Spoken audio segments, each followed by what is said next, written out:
nos toca dar la bienvenida pues, a una gran investigadora de un instituto de altísimo prestigio como es el Instituto Mora.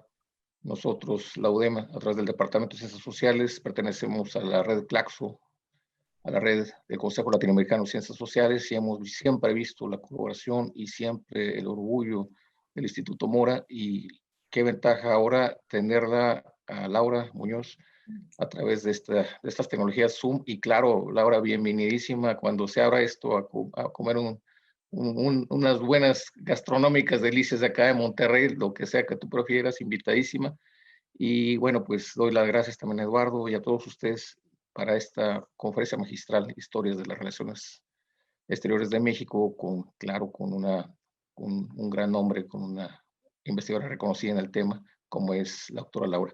En fin, sin más protocolo, aprovechémosla y quedo aquí pues, para cualquier cuestión y disfrutar este evento. Gracias, Eduardo.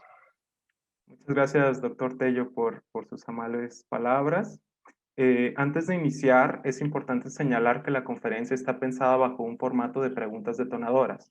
Así, realizaremos 3 rondas. Dentro de las primeras 2, yo haré las preguntas y en la tercera se darán lectura a las preguntas de los asistentes, de forma que les invitamos a que las escriban en el chat. Dicho esto, damos la más cordial bienvenida a nuestra conferencia a la doctora Laura Muñoz y me permitiré leer una breve semblanza de ella. Laura Muñoz es doctora en Estudios Latinoamericanos por la Universidad Nacional Autónoma de México, profesora investigadora de tiempo completo en el Instituto Mora, docente en el posgrado de Estudios Latinoamericanos de la UNAM, adscrita a la Facultad de Filosofía y Letras, y es madre de Naira, Jaina y Diego. Es miembro fundador de la Asociación Mexicana de Estudios del Caribe, de la que fue presidente y pertenece al Sistema Nacional de Investigadores. Es autora de los libros Fotografía Imperial, Escenarios Tropicales, Las representaciones del Caribe en la revista National Geographic, que es un libro editado por el Instituto Mora y el Colegio de Michoacán, y el libro Centinelas de la Frontera, Los representantes diplomáticos de México en el Caribe, editado por el Instituto Mora en el 2010. Ha participado en libros colectivos y escrito en revistas especializadas. Bajo su coordinación fueron publicados Actores y temas de relaciones exteriores de México y sus fronteras, un libro editado por el Instituto Mora en 2018, y los e-book Narrar el Caribe, Visiones históricas de la región y Guerras irregulares en el Caribe. Sin más preámbulos, doy la bienvenida a la doctora y un agradecimiento por compartir este espacio con nosotras y nosotros. Comenzamos la primera ronda con la siguiente pregunta, y de ahí puedes ampliarte en todo lo que tú consideres necesario, pensando que el objeto de reunirnos hoy es hablar sobre historias en plural, sobre muchas maneras de contar, sobre muchos datos existentes. Pero bueno, la primera pregunta es, ¿cuáles consideras que son las lecciones de la historia de las relaciones exteriores en México que nos ayudan a comprender la realidad hoy? En términos políticos, geopolíticos, geoeconómicos, reconfiguración del sistema, etcétera. Entonces, cedo la palabra a la doctora.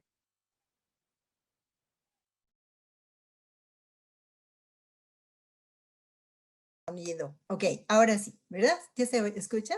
Bueno, en primer lugar quiero agradecer la invitación. De verdad me siento muy honrada con esta invitación que me ha permitido volver la mirada atrás porque en los últimos años he estado trabajando otras cosas que salieron precisamente de estudiar la historia de las relaciones de México con el Caribe y de la práctica de los representantes de México en esta región, pero que me llevaron a trabajar en otras áreas y con otras fuentes. Ahora trabajo mucho con fotografías y por eso el libro de la fotografía imperial y las fotografías de National Geographic, ¿no?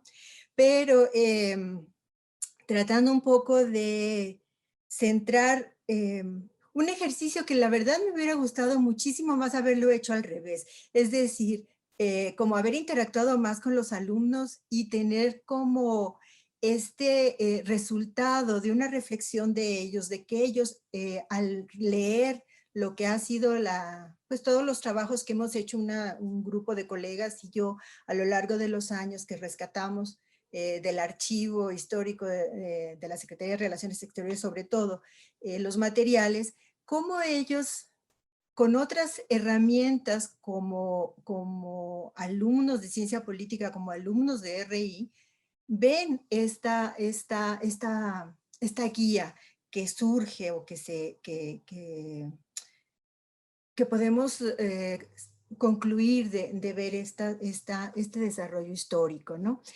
A mí en realidad me gustaría un poco empezar con algo que fue lo que detonó todo esto, ¿no? Que fue la oportunidad de acercarme a una región muy compleja que en esos momentos tenía pocos años de haberse recuperado, porque a lo largo de los años habíamos pensado, en general, digamos, la sociedad mexicana, que el Caribe era Cuba. Y a partir de finales de los años 80, principios de los 90, el Caribe empezó a tener una presencia mucho más importante en nuestro país y bueno, pues de ahí empezamos a trabajar el tema. Lo mío fue una cosa muy fortuita que más adelante les contaré, es una anécdota de estas que no tiene nada que ver con lo académico, sino más bien las casualidades que se dan. Pero lo que sí quisiera decir es que al revisar el comportamiento internacional de México en esa área vecina, pues resultó que era mucho más compleja de lo que en ese momento veíamos. Y además me permitió conocer pues esta región muy compleja, pero, ¿cómo decir? Como poder aplicar una metodología que tenía muy mala fama en esa época, la geopolítica, porque se pensaba sobre todo que la geopolítica era una herramienta, era una característica que solamente era de los países grandes, de las potencias, de las grandes potencias, y acercarme a esta historia me llevó a entender que también hay una geopolítica de los países que no son tan grandes y que también velan por sus intereses nacionales. Lo que yo entendí desde ese momento como geopolítica fue en realidad la vinculación entre una conciencia de una ubicación geográfica y el despliegue de una política internacional o en el ámbito internacional que tenía como fundamento o como objetivo central defender el interés nacional. Y bueno, aquí habría que decir que este interés nacional que también se ve en el estudio constante de este desarrollo histórico se ve que este interés nacional va cambiando, que el concepto mismo de interés nacional va cambiando. Si en un principio era la defensa de la seguridad, la salvaguarda del territorio y también, bueno, pues la defensa de la soberanía, conforme va avanzando el tiempo uno sabe o uno va viendo que esa defensa del territorio no significa lo mismo a principios del siglo XIX que a finales del siglo XIX, que la defensa de la soberanía no es lo mismo en una época que en otra, en fin, ¿no? Yo no sé si ahora puedo compartir un mapa, aquí un PowerPoint quiero decir, pero eso no sé cómo hacerlo. Creo que yo tenía que ir a tengo que ir a algo en especial, ¿verdad? Aquí compartir pantalla y luego hacer esto. ¿Sí? Compartir. Estamos viendo tu presentación ahí. ¿Sí? Ok, perfecto. Entonces, bueno, justo este primer trabajo, que es Geopolítica, Seguridad Nacional y Política Exterior, fue lo que me abrió a estas dos grandes cosas que me permitieron después estudiar la historia de las relaciones, en concreto en el área del Caribe. Uno es pues esta ubicación de la región y lo que implicaba en términos de la posición geográfica que México ocupaba, y dos, como México, aunque no habla, y por supuesto no se podía hablar de geopolítica, pero tampoco se hablaba de la conciencia de ocupar un lugar en la región, un lugar en una zona geográfica, lo que sí hace es actuar de acuerdo a esa posición e ir haciendo una serie de cosas que defienden su interés nacional, ¿no? Entonces, yo destacaría, así como un listado que quería poner sobre la mesa, y que después tal vez con las preguntas podemos ir particularizando en ejemplos, sería, uno, pues, la existencia de esa conciencia geopolítica o la experiencia de saberse en un lugar geográfico y vecino de un país con aspiraciones de engrandecimiento, que esto ya es muy evidente desde principios del siglo, bueno, de los primeros años de vida independiente, los primeros años del siglo XIX, y que más tarde este vecino tiene pues intereses imperiales o una conducta imperial, y entonces México actúa en consecuencia. Aquí, por eso quería traer este mapa, que es un mapa de mediados del siglo XIX, justo en la época en que México despliega una gran actividad en términos de ubicar consulados en la región del Caribe que tienen como misión fundamental generar o producir la información de lo que está pasando en la región.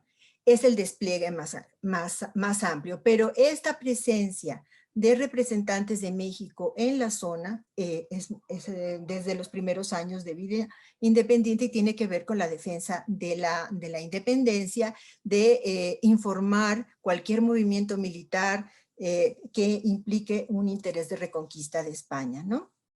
Entonces, si vemos los primeros años de vida independiente, lo que yo analizo en este libro que se llama En el interés de la nación, advertimos de una manera muy nítida cómo los gobiernos mexicanos hicieron todo lo posible por conocer el mundo exterior, usar lo que estuviera a su alcance, como el derecho entre las naciones para figurar en ese orden mundial, cuando a pesar de la propaganda, México no tenía un desarrollo que sustentara esa ambición, al revés de lo que aparecería hoy, que somos una de las primeras 20 economías y pareciera que lo que estamos haciendo es mirar hacia adentro, ¿no? Bueno, desde estas primeras décadas de vida independiente, lo que encontramos es que se funda la tradición del entendimiento por la negociación. Lo que estoy tratando de marcar con esta enumeración es como si hay un reflejo entre lo que es el desarrollo histórico y la construcción de esa política, de lo que ha sido la política exterior mexicana, ¿no? Y usando el caso concreto del Caribe. Desde esos primeros años, México esgrime los argumentos a su alcance y se mantiene en esa defensa de su interés a través del discurso. Lo que quisiera hacer en este momento es llamar la atención que estos discursos son de acuerdo a las circunstancias, el alcance es de acuerdo a las circunstancias. Por ejemplo, en la época analizada en este texto, lo que hace Manuel Eduardo de Gorostiza, por ejemplo, en Gran Bretaña, es lanzar un discurso de México como un país que puede enviar un ejército a Cuba y ayudarlos a su independencia. Esto no pasa del discurso, no es un discurso que pueda tener visos de realidad porque no teníamos un ejército, porque no teníamos una marina, en fin, una serie de cosas que impiden esta realización de este discurso, de llevarlo a la práctica. Digamos que eso contrastaría muchísimo con un ejemplo reciente, ahora que el secretario Ebrard habló en estos discursos al mundo, pero en realidad estaba hablando al exterior. Si Manuel Eduardo de Gorostiza estaba hablando afuera para el exterior y para que España supiera que no era cualquier cosa meterse con México, acá el discurso es para el interior, ¿no? Bueno, la idea de apelar a los contrapesos, a la búsqueda de los aliados, está también desde ese periodo, mucho más marcado a mediados del siglo XIX, cuando Santana busca ir a tener una relación mejor con España y manda a Buenaventura Vivó, un cónsul famoso en La Habana, que además es un tratado consular, en fin, ¿no? La otra cuestión que también encontramos en esta revisión, digamos, del todo lo que fue el desempeño de México es la aplicación de estrategias realistas. Creo que México siempre jugó muy claramente con el conocimiento de una región y de cuáles eran sus alcances y actuó en consecuencia. Todo ese tiempo también la política mexicana y la forma de actuar de México fueron de una manera reactiva, y conforme hubo oportunidad, la política cambió y se volvió activa, y eso lo vemos mucho más claro en el siglo XX, aunque hubo algunos visos en el siglo XIX también, ¿no? Desde esos primeros años también vemos muy claramente cómo la economía mexicana está orientada hacia los Estados Unidos. Si vemos cómo fue los registros del movimiento marítimo en los puertos mexicanos, ya vemos cómo está orientada nuestra economía en ese momento, y cómo también está orientado el polo fuerte de una relación en la región. Creo que también es muy, muy importante, y eso es lo que yo hago acá en este trabajo, o en distintos trabajos. Ahí puse algunos de los títulos, de los nombres de algunos de los cónsules, porque creo que también es muy importante, como una gran lección de la historia, el papel que jugaron estos individuos, que fueron individuos bien formados, que fueron en la mayor parte de los casos individuos que tuvieron un gran conocimiento del derecho internacional, que tuvieron sus principios bien, bien firmes, que fueron leales a una causa, y cómo entonces se desempeñaron, a veces como artífices, pero a veces solamente como operadores, en un ámbito donde realmente no había mucho juego. Sin embargo, dentro de ese contexto lograron mostrar este perfil de funcionarios, ¿no? Entonces yo pienso que conocer la labor de los cónsules, de los vicecónsules, de los embajadores en el siglo XX, o de los encargados ad interim, enseña muy claramente cómo se construyó la política exterior de México. Son lecciones que sustentan lo que después ha sido los principios que han caracterizado a la política tradicional, política exterior mexicana, ¿no? Estos informes de los cónsules desde el siglo XIX y durante buena parte del siglo XX, ya en pluma de los embajadores, lo que hacen es como destacar los temas relevantes, los temas de interés, los temas que son fundamentales para México y para diseñar sus estrategias, ¿no? Destaca en eso, por supuesto, la defensa de la patria, digamos, del territorio, de la soberanía, que es lo primero, pero también está ya muy claramente identificado el tema central, que es la presencia de los Estados Unidos de distintas formas, en distintas facetas. Las intervenciones o el establecimiento de bases navales, o su desempeño en la Segunda Guerra Mundial, en fin, en distintos momentos, ¿no? También la doctrina Monroe, la aplicación de la doctrina Monroe, ¿no? Pero creo que lo que más podemos destacar de esto es el desarrollo precisamente de esa política exterior, resultado de el aporte que hicieron estos individuos con esa información del entorno cercano y regional, de lo que estaba pasando, y de la reflexión que esa interacción en la zona, en los lugares donde estaban apostados, les generaba, ¿no? Y cómo hicieron esta tarea, sobre todo, bueno, la información con la reflexión, la defensa de lo que después se han llamado los principios, también de ciertas acciones, como el otorgar asilo político a perseguidos políticos, o incluso esto a nivel de cónsules, ¿no? Y también la exaltación de los valores nacionales, la difusión de la cultura nacional en el siglo XIX a través de la distribución de libros que hablaban de lo que era la historia de México, de lo que era el carácter nacional, digamos. Y más adelante, con las exposiciones, con las películas, con las conferencias, también, pues, por supuesto, la distribución de libros, en fin, ¿no? Entonces, creo que lo que destacamos de este desarrollo histórico es cómo fue cambiando la política, primero centrada en la defensa de la seguridad, cómo fue avanzando la participación de México en el concierto internacional más allá de la región vecina. También podemos como extraer el cambio de la política reactiva a una política activa basada en la difusión de los valores de la cultura nacional y de la promoción de los intereses comunes, por ejemplo, que es lo que caracterizaría la política de México en este momento todavía en el Caribe, aunque ha disminuido su participación.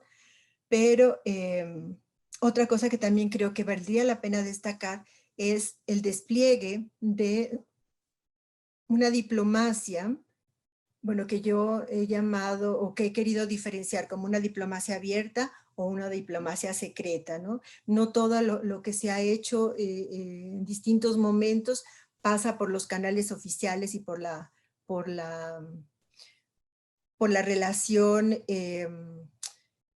oficial en términos de la correspondencia y de las actividades concretas, así públicas, más bien. Y hubo otro tipo de diplomacia que llevaron a cabo agentes secretos, que hicieron acuerdos, que buscaron la compra de armas, por ejemplo, en algún momento, en fin, ¿no? Entonces, creo que lo que vemos a lo largo del siglo XIX y XX, en ejemplos muy concretos que, como digo, quizás en alguna pregunta o algo, entramos a ellos más, más en corto, lo que hace justamente es mostrar cómo la política exterior mexicana es resultado de una experiencia histórica, ¿no? Sería, creo que, lo que diría en este momento. Muchísimas gracias, doctora, por el compartir esta parte, y colocas algunos aspectos y agrego otros más que están, por ejemplo, en tu libro, ¿no? ¿Cómo México despliega una política exterior con una gran habilidad en el siglo XIX y que después se retoman ciertos principios para formar lo que sería la política exterior ya en el XX y en el XXI? Pero en el XIX, por ejemplo, estos agentes secretos que tú señalas, este intercambio de información, toda una línea de cónsules en el Caribe, las relaciones de Matías Romero en Estados Unidos, la defensa por los límites con el sur en Guatemala, son un movimiento muy fino de las relaciones exteriores, ¿no? Y que muchas veces la historia, como se nos enseña, sobre todo en RI, pareciese que es una serie de hechos, así como en línea consecutiva, de esto lleva esto, esto y esto, y más bien lo que tú nos muestras, y que es el llamado de esta conferencia, a que hay muchas cosas más, ¿no? Y entonces ahí yo te preguntaría, pues, ¿cuáles son las claves para seguir abriendo la mirada en entender las relaciones exteriores de México? Y sobre todo también preguntarte cómo es este trabajo de archivo, porque en tu libro pareciese que haces un trabajo hasta arqueológico, de ir así a las cartas de los cónsules del siglo XIX y bueno, esa experiencia de encontrarte con que se estaba promoviendo independentistas en otros países, ¿no? Guerrilleros e insurgentes, pues, ¿qué impresión te da, ¿no? Que nos puedas contar un poco desde esas claves. Ajá. Bueno, creo que una de las cosas que querría destacar un poco, no, mucho, mejor dicho, es uno sería la apertura y otro la reflexión. ¿Y a qué me refiero con esto? La reflexión basada en una observación y sustentada en un conocimiento. ¿A qué me refiero con esto? La apertura en el sentido, justo esto, que aprendemos de una cierta manera y nos dicen que las cosas son como si fueran efectivamente una cadena de una secuencia de cosas que están determinadas por acontecimientos previos. Y cuando entramos a ver esta documentación donde los individuos pueden mostrar su pensamiento de manera oficial, porque hay una correspondencia que es oficial y que no puede transgredir ciertas formas, y otra que es confidencial, donde pueden expresar más libremente su pensamiento, uno se va dando cuenta cómo el individuo juega un papel importante. Y aunque haya un marco de referencia, hay también una oportunidad de agencia de los individuos. Entonces, esto de la apertura implica poder romper ciertos cánones, estar abiertos a observar y a detectar otro tipo de cosas que no necesariamente coinciden con lo que nos han enseñado, no porque no sirva lo que nos han enseñado, sino porque a veces, hacemos siempre las cosas desde un punto de vista y hay otros, ¿no? Entonces vale la pena estar abiertos de quitarse como estas barreras que a veces tenemos y tratar de leer y de conocer un poco más. Y creo que ahí es la otra parte que creo que es fundamental. Esta observación, este conocimiento que lleva a una reflexión. Si vemos en el caso de estos individuos, lo esencial es esta capacidad que tuvieron de observar y cómo el observar permite generar representaciones finalmente de lo que son las sociedades donde ellos viven o de las sociedades que responden a una metrópoli, como en el caso del Caribe, que muchas de estas islas eran reductos coloniales. Cómo eso permite a los artífices de la política exterior en México construir una manera de actuar, ¿no? Entonces, por eso creo que la clave está en este conocimiento riguroso de las cosas. Yo querría comentarles una anécdota que a mí me marcó mucho en un trabajo que hicimos Ana Covarrubias y yo, al entrevistar a don Manuel Tello, ¿no? Al exsecretario de Relaciones Exteriores. Y él contó, él se veía a sí mismo, y esto creo que también es una característica muy importante en todos los cónsules, por lo menos en los cónsules que estudié y de los que leí sus reflexiones, sentir que ellos son la representación de México, y entonces en la medida en que están imbuidos de esto, su acción tiene que ver con cómo van a defender el interés de México, porque en su persona está la nación, y en el siglo XIX y en el siglo XX el Estado-Nación, ¿no? Don Manuel nos contó que cuando él empezó a querer trabajar, pues bueno, era hijo del secretario de Relaciones Exteriores y tenía todo a su disposición, digamos, estaban las puertas abiertas.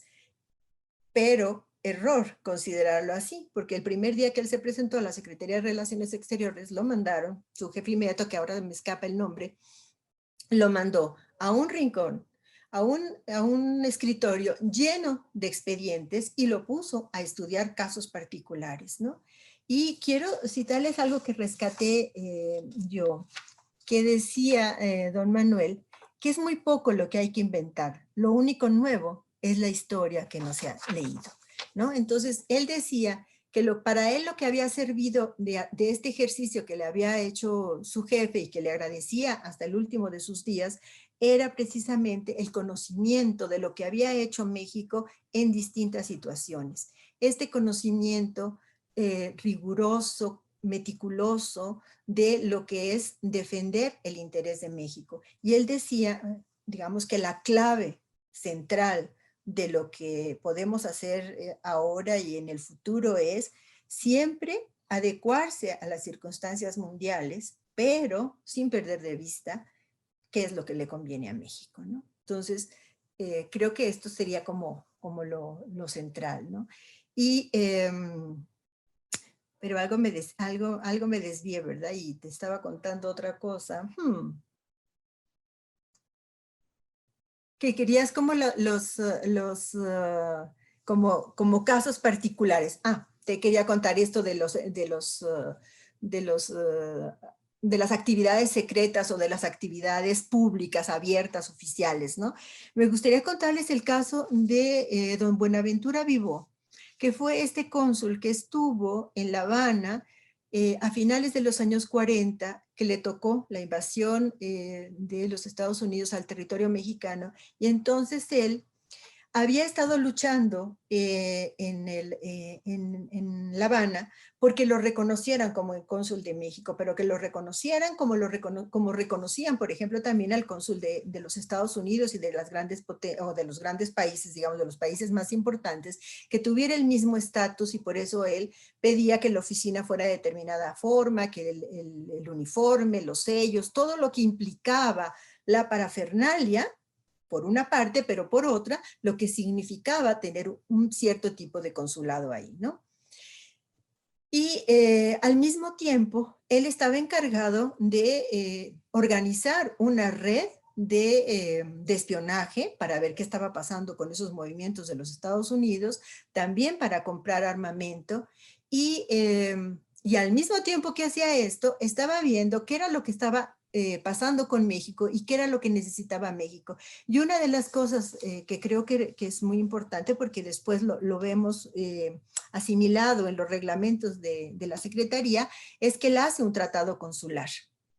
Esta manera de observar lo que está pasando, de cuál es el interés de México y cómo se puede defender mucho mejor. Y bien, viene él haciendo este tratado, cuidando prácticamente todos los puntos que él consideraba pertinentes. Y de ahí es que él después salta cuando Santana regresa al poder, a ser el representante de México en España, ¿no? Y tiene una misión de altos vuelos en ese sentido, o buscaba ser una misión muy importante, porque se estaba buscando que los Estados Unidos vieran que México tenía aliados importantes, ¿no? Entonces, este es un caso interesante, muy distinto, no muy distinto, perdón, a los esfuerzos que se hicieron en las primeras décadas de vida independiente, cuando también se tiene el temor de la reconquista española, y entonces hay toda una red de informantes oficiales y secretos en la región, y que hacen justo esto, que uno entienda cómo México tenía una idea de región. A lo mejor no la llamaba el Caribe, como la llamamos hoy, no la concebía y la señalaba como región, pero la vivía como tal. No sé si estoy haciéndome una trampa yo misma diciendo que no la concebía. Es decir, no era una región, pero en el fondo la intuía pues como una región, porque se comportaba frente a lo que pasaba ahí como considerándola una región. Y era una región que iba cambiando, porque dependía de dónde estuvieran los consulados, para dónde se cargaba la información y lo que podía pasar, o si había consulados en una región más amplia, pues entonces el control sobre la información y sobre lo que pasaba en la región era mucho más grande. Esto va cambiando, y cambia también el interés que hay por la región. Es decir, es una región donde se salvaguarda la seguridad del territorio mexicano, o es una región donde se puede conspirar, por ejemplo, en La Habana, conspiradores mexicanos que están que son desafectos al régimen X, van a La Habana, se organizan y tratan desde La Habana de regresar, ¿no? O al revés, algunos cubanos vienen a México, pero es decir, esta idea de lo que es la región se está moviendo y va cambiando según para qué la usan.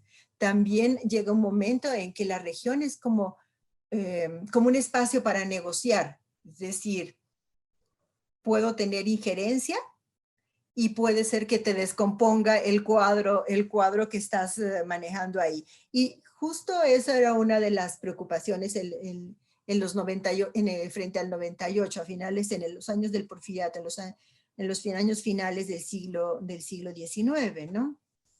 ¿Qué más sería pertinente rescatar ahí a propósito de estas acciones? O, por ejemplo, esto que comenté de pasada, esta labor que hacen los cónsules en la región, que prefigura el asilo político. No se llamaba en ese momento asilo, pero el cónsul en Haití, esto antes incluso de la reformulación de la ley del servicio exterior, que eso ocurrió como en el 83, un poquito antes de eso es que ocurre este levantamiento en Haití y ciudadanos extranjeros, pero también haitianos, recurren al consulado de México en la capital y el cónsul los acoge y pide autorización a México y demás.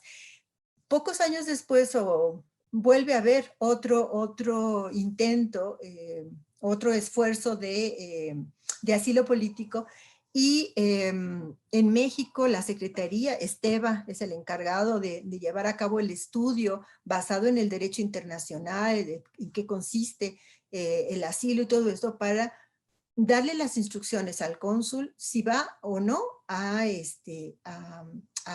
asilar a los haitianos que están pidiendo llegar o que podrían llegar, porque él se está adelantando. El cónsul se está adelantando, está viendo la situación política en efervescencia y dice, es muy probable, como ya ocurrió en el pasado, que me pidan asilo. ¿Qué voy a hacer en esos términos? Y sí, la correspondencia te da todo esto. Es un trabajo súper interesante, súper, pues, detectivesco. Es de alguna forma, sí, es como una arqueología para reconstruir la historia de las relaciones de México, ¿no? Y son un ejemplo. Este estudio de lo que es el Caribe es como un espejo o un microcosmos de lo que va a ser la política macro de México, ¿no? La política exterior macro de México.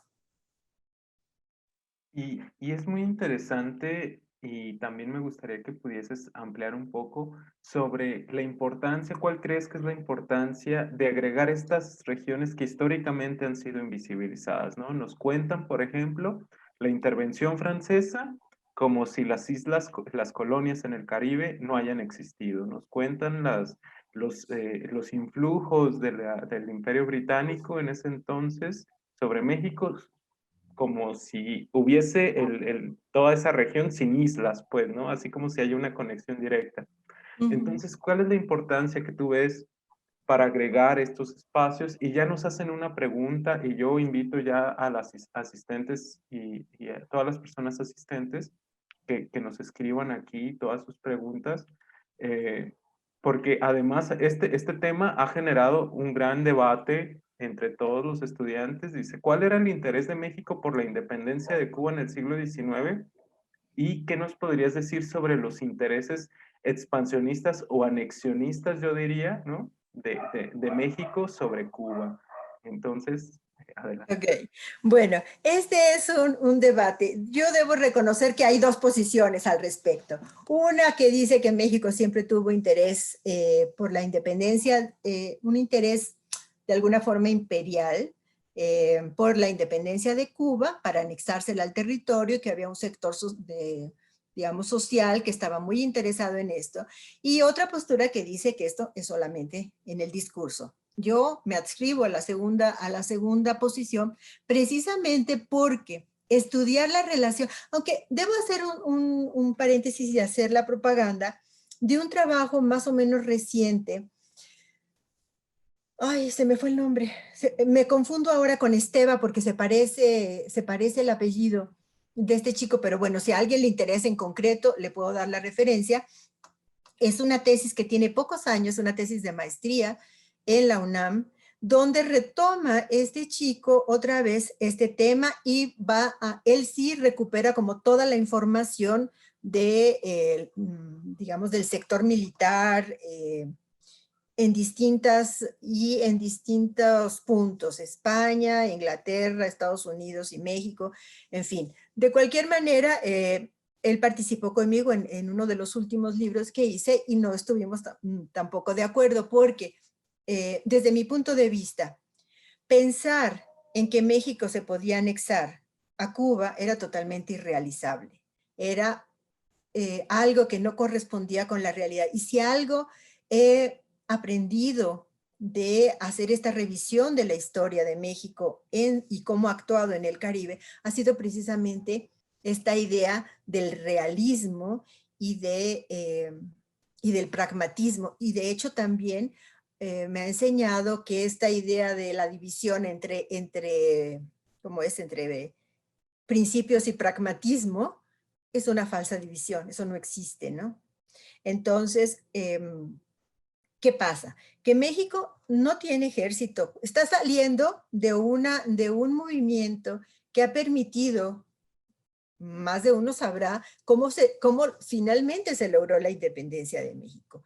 Y el interés que tenía, por lo menos en los primeros años, España para reconquistar a México, que después hubo otras condiciones por las cuales tampoco se pudo, y cuando lo hizo, le fue requete mal, como fue la expedición de Barradas. Pero en ese cuadro, México apenas construyéndose, esta idea del cuerno de la abundancia, todo lo que Humboldt había dicho, eso no correspondía totalmente con la realidad. México no tenía recursos, no podía levantar un ejército, no tenía una marina, ni siquiera tenía condiciones para generar una marina, porque los litorales tienen unas características donde no era factible ser un país marino.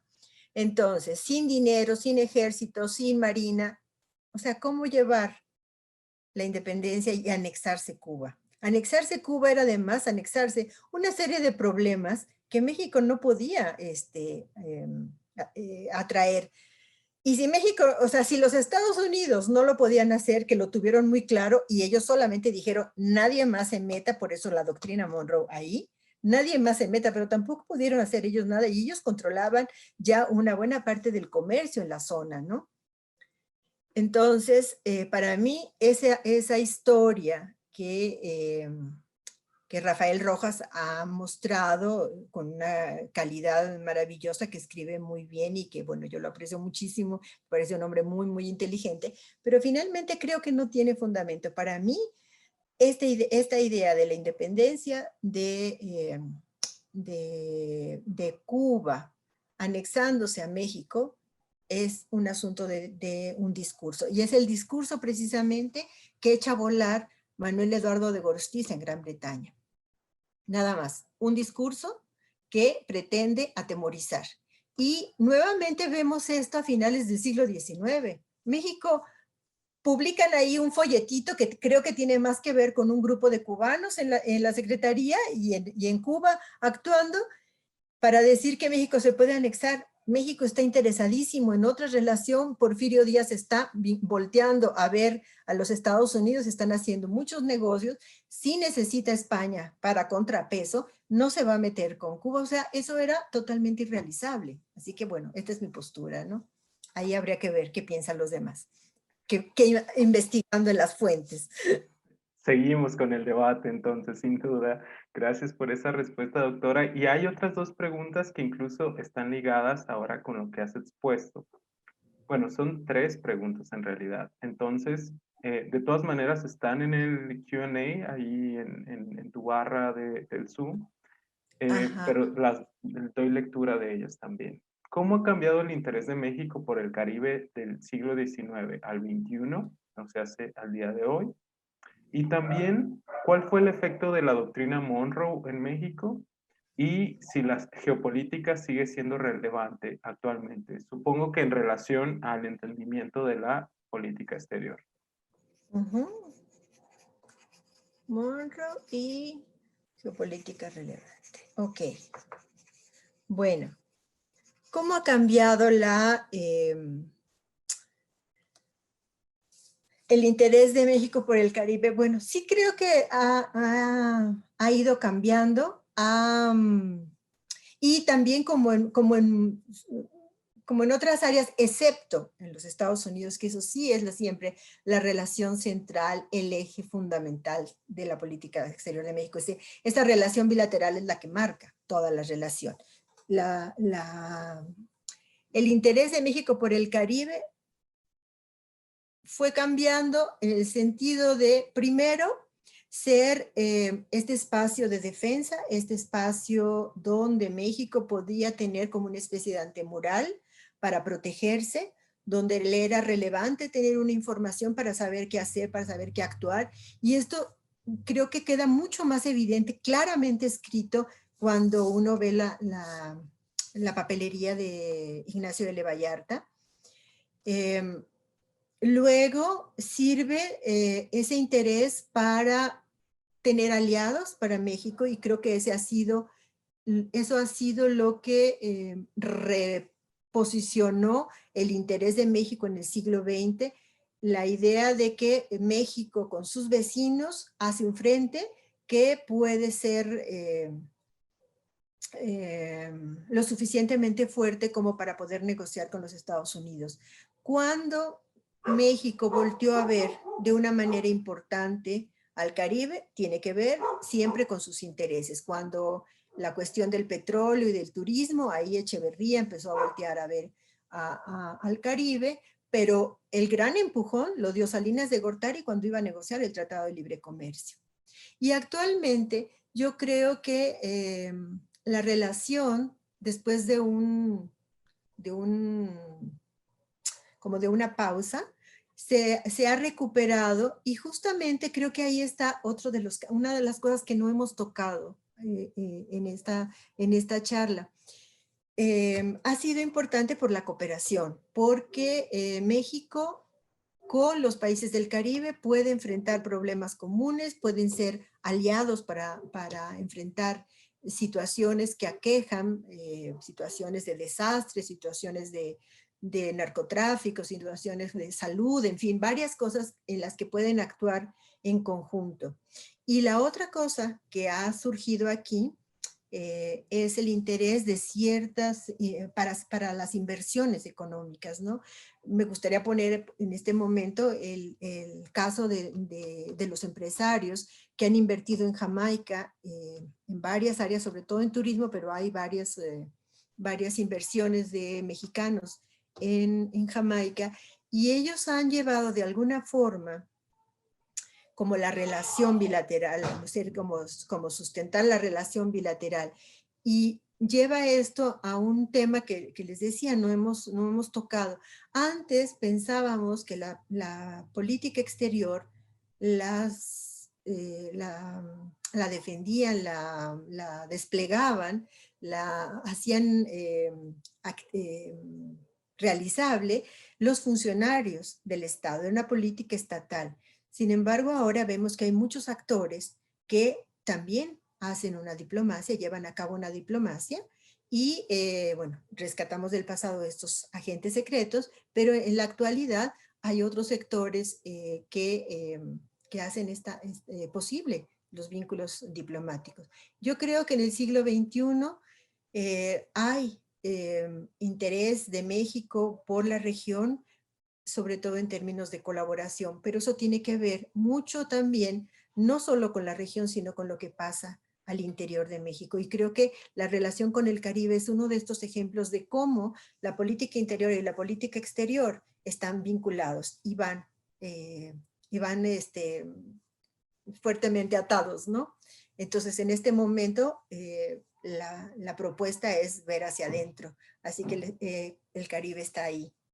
Y digo, y más allá de la pandemia y todo esto, ¿no? Es decir, el Caribe está ahí, pero es interesante cuando hay alguna votación en la ONU o en los foros multilaterales, pero en términos así más allá de eso, creo que ahorita a México le interesa más voltear a ver hacia adentro que hacia afuera, ¿no? Y eso es. En términos del efecto de la doctrina Monroe, pues México ha contado ahí como que como que hay diferentes etapas. Yo creo que ha habido épocas en las que México ha podido dialogar con los Estados Unidos, no como un país subalterno, no como un país que no tiene una posición, sino al contrario, que tiene una posición muy clara y que es un aliado de los Estados Unidos, pero como un igual, no como en esta relación desequilibrada que rescatamos casi todo el tiempo, ¿no? Me gustaría, por ejemplo, poner ahorita el caso de unas conversaciones que hubo a finales de los años 30, después de una horrible masacre de haitianos en la frontera con la República Dominicana. Esta masacre la llevaron a cabo miembros del ejército dominicano, pero con la habilidad de Trujillo, él dijo que no, que eran una cuestión local y que porque eran rateros y que porque estaban quitándole el espacio a los dominicanos, en fin. La historia tiene su truculencia, pero a raíz de esto se pidió, era la época del panamericanismo en todo su esplendor, del interés interamericano por la paz, etcétera. Y entonces ahí se pidió que hubiera una comisión que ofreciera los buenos oficios para arreglar el diferendo. República Dominicana nunca quiso, él quería hacer el arreglo directo y lo que quería en realidad era pagarle una indemnización al gobierno haitiano, que estaba siempre en la precariedad, y estuvo haciendo con sus diplomáticos, muy hábiles también en algunos casos, bien formados también, como Enrique Sureña y demás, estuvieron dando el juego de que esto se iba a hacer. Todo esto para llegar a contar la anécdota central, que es cómo Sumner Welles, el secretario de Estado, bueno, el subsecretario de Estado norteamericano, y el embajador mexicano se reúnen, dialogan, discuten, proponen las posibles respuestas, etcétera, para ofrecer una salida a esta situación. En ese sentido, México es un aliado, pero no es un subordinado, y uno lo nota muy claramente en esta correspondencia, como el nivel de interacción no es los Estados Unidos deciden qué es lo que vamos a hacer. Ahí la postura del gobierno de Cárdenas es también muy clara, se ve cuáles son los intereses de México, cómo va a negociar, y este sería un ejemplo. Otro ejemplo sería también cuando el conflicto en la Guyana, que es cuando precisamente Díaz sale a hablar y a exponer la doctrina Díaz, ¿no? Que es sí, América para los americanos, pero no para los norteamericanos, ¿no? Es América para los americanos y hace la diferencia. Entonces, está ahí esto. En términos de la geopolítica relevante, yo creo que sí, la geopolítica seguirá siendo relevante porque justo lo acabamos de ver ahora, no solamente a propósito de todos los memes que han salido con la entrevista del presidente Biden y el presidente AMLO, ¿no? Es decir, si en algún momento hubo posturas que llevaron a la confrontación y a la denuncia de los intereses imperiales, ha habido otras épocas en las que la colaboración con los Estados Unidos tiene que ser, es decir, como ya decía alguno de los, creo que era el embajador Ceniceros, el que decía, a los Estados Unidos les conviene que México tenga paz, esté estable, tenga cierto desarrollo económico. Y esto creo que lo hemos visto digamos, en varios ejemplos muy cercanos. Esta situación de una ubicación geográfica que contribuye a formular una política exterior, en este caso no la podemos evitar. Y también, como decía Ratzel, entre vecinos, el más fuerte es el que lleva la relación, ¿no? Entonces, yo creo que sí, que la geopolítica va a ser relevante, y lo que es interesante, creo yo, es quitarle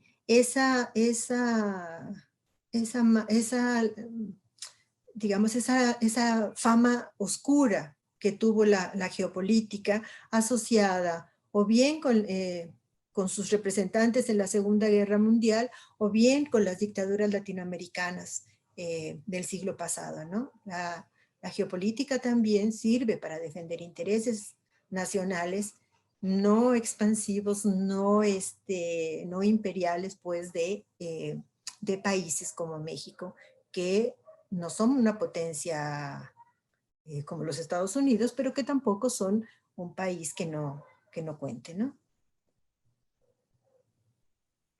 Referente a estos comentarios, yo sacaría dos cosas y de aquí ya pasamos a la última ronda para ir cerrando, si te parece bien, doctora.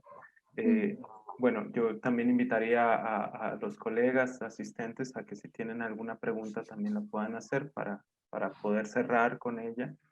Y es primero este comentario que señalas de que México, la relación con México y Estados Unidos, México no siempre ha sido el subordinado. Y eso me parece que es algo riquísimo que no siempre está en la mesa. Pareciese que siempre es un papel de subordinación frente a lo que indican y que habría que indagar más. En este sentido, vuelvo, de historias, de muchas historias de las relaciones exteriores, que había que indagar más en qué periodos no se ha ejercido un papel de subordinación frente a los Estados Unidos. Y el otro, y que salimos un poco del tema central en México, pero es el tema de la geopolítica, porque tú dices que tú ya puedes visibilizar una geopolítica mexicana desde el siglo XIX, ¿no? Ese es uno de los grandes afirmaciones, conclusiones que podemos sacar de tus textos. Y otro es de que sí ha habido una escuela geopolítica latinoamericana y que ha ejercido, y lo pones así como en algún texto lo pones como en un pie de página de cómo los militares brasileños y argentinos gestionan su propia geopolítica, ¿no? Entonces, que también abriésemos como la mirada a una geopolítica que no necesariamente tenga que ser para reprimir a la población interna, en el caso de las dictaduras sudamericanas, pero sí para fortalecer una región latinoamericana y para su consolidación en un sentido de una buena vida, un buen vivir, ¿no? Para los latinoamericanos. No sé qué reflexión te daría con eso para ya poder ir cerrando. Ajá, creo que una de las cosas que valdría la pena es leer las memorias de los diplomáticos o de la gente que ha estado a cargo de las negociaciones. Por ejemplo, yo recomendaría mucho esta historia, la historia que cuenta Jesús Silva Herzog Flores, ¿no? O sea, no solo el abuelo, sino el padre del Jesús contemporáneo a nosotros, o de muchos otros de los diplomáticos que estuvieron, incluso los que estuvieron en Estados Unidos. Hay incluso una tesis en la UNAM también donde el sustentante hace una entrevista, creo que hace entrevistas como a 12 embajadores o, en fin, a varios, y entonces se va viendo cómo es que se da esa relación, más en términos así como que en lo corto. Y yo justo había hecho lo de compartir la pantalla, que voy a ver si lo puedo lograr otra vez, porque lo que les quería mostrar era justo esto para ofrecerlo para ustedes, para los estudiantes, que es esta... Ay, no, ¿dónde estoy aquí? La posibilidad de que consulten esta base que está en uno de los micrositios de la página del Instituto Mora. Tenemos en esto que se llama Seminario RELMEX, hay una cosa que dice aquí RELMEX Caribe. Es una base de datos, tiene los documentos, fotografías de los documentos que tienen que ver con el Caribe. Está en construcción todavía, está creciendo, pero quisiera yo ponerla pues a la disposición, que ojalá les interesara consultar y ver de cerca, y sobre todo ahorita que no podemos ir al archivo, ves de cerca los expedientes. Tiene una forma de hacer la búsqueda general. La búsqueda avanzada es la que está un poco más difícil, que era lo que yo quería hacer todavía, pero bueno, pues esto de la pandemia nos impidió seguir trabajando. Pero sí hay varios expedientes que se pueden consultar ahí. Creo que sería muy rico para quien esté interesado en ¿cómo hago esto? Tengo que dejar de compartir, ¿no? Esto quería mostrarles. Ahí en el Mora tenemos estas dos páginas. Una que es el Seminario Relaciones México-Caribe, que tiene la base, tiene una bibliografía también ahí básica, y el otro que es del Caribe, Visiones Históricas de la Región, que también permite, pues como vínculos con otro tipo de bases que hablan del Caribe, ¿no? Y lo de la geopolítica sí me parece que es fundamental que recuperemos, insisto, en que le quitemos esta parte tenebrosa a la idea de lo que es la geopolítica y que la entendamos justamente como esta conciencia de ocupar un lugar geográfico, de tener este peso de la ubicación, no determinismo, pero sí la conciencia de que estamos en una situación geográfica y que eso hace que podamos jugar con una serie de estrategias para defender los intereses que van cambiando, que el contenido de estos intereses va cambiando. Por eso no podemos hablar de una sola geopolítica o de una sola política, ¿no? Sí, que tenga como el eje aquello que le convenga a México, como decía don Manuel, y que le permita tener las herramientas para no imponerse a otros estados, a otros países, pero tampoco reprimir a su población interna, sino a defender aquello que le convenga a nuestro país, ¿no? Yo sí instaría a eso. Y que para eso lo importante es el estudio. Ahora bueno, que los alumnos están en este proceso formativo, tanto en ciencia política como en RI, sí los instaría, los invitaría a ser rigurosos con sus conocimientos, a hablar con conocimiento de causa, ¿no? Para poder de verdad construir. Y bueno, que no estemos haciendo cosas que después van para atrás. Pues te agradecemos mucho esta invitación que nos haces. Yo creo que espero que más de algún estudiante se acerque también a investigar regiones que históricamente han sido invisibilizadas desde muchos espacios académicos. Entonces, conocer el Caribe, conocer Centroamérica, conocer Sudamérica, conocer las islas del Pacífico, ¿no? Es decir, hay una gran diversidad de lo que se puede hacer donde se puede ejercer el hacer profesional, tanto de ciencias políticas como de relaciones internacionales. Entonces te agradecemos esta invitación. Damos cierre. Hay un interés en la tesis que nos decía sobre Cuba, de este estudiante, entonces después te solicitaría los datos para Ok. yo compartirlos. También los datos del micrositio, invitar a los participantes a que ingresen a este micrositio, que si nos puedes repetir el nombre. Entonces es Seminario Relaciones México-Caribe. Uno entra a la página del Mora, no, déjame lo pongo y les muestro cómo está ahí espérate, ¿cuál era este, verdad? Este. Aquí se ve cómo uno entra, ay Dios, así, ¿no? Está el Instituto Mora, va a sitios de investigación, Seminario Relaciones del Caribe, de México, de Relaciones de México con el Caribe, y luego entra a esta pestaña RELMEX Caribe, que es la base de datos, ¿no? Ahí está la posibilidad de entrar y de consultar varias cosas y poder leer los documentos. Lo que yo quería era poder buscar palabras incluso dentro de los documentos, pero bueno, pues eso es lo que está pendiente. Pero sí está, por países se puede encontrar varias cosas y están cordialmente invitados. Ahí están la bibliografía, está vínculos que pueden ser útiles con el Archivo General de la República Dominicana, por ejemplo, con otros centros donde pueden encontrar información, ¿no? Si el tema les interesa, no solo de la región, sino temas particulares, ¿no? Supongamos asilo. Normalmente pensamos en cierto tipo de asilo, pero el Caribe también ha sido un lugar donde se ha desplegado el asilo y tiene características particulares, y es poco conocido esto, ¿no? Hay mucho trabajo todavía por hacer, ¿cierto? Claro, sí, sí. Están cordialmente invitados y valdría muchísimo la pena, como para dejar de redundar en los lugares comunes, ¿no? Y Pues, bueno, y ideas que a veces no se sustentan.